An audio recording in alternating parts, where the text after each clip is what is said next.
Okay, ito may gagawin na naman tayo mga ka-timing. Binaklas-baklas na, no? Kasi ito, tatlong baklas na sila. So, yung mekaniko nasakit na yung ulo, no? So, nahihirapan na siya kung paano niya mapapatino itong makina na to. So, sabi ko sa kanya, dalhin niya dito sa akin at ako na ang assemble. So, hindi niya malaman kung saan ba nagmumula, bakit ganon.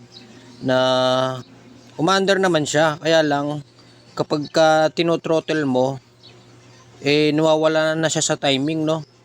So, namumugak-mugak na siya. So, binilhan na daw niya ng bagong karburador. So, ganon pa rin. Tapos, malakas naman daw yung kuryente. Walang problema sa kuryente, sabi niya. Kaya ngayon, inoperahan niya.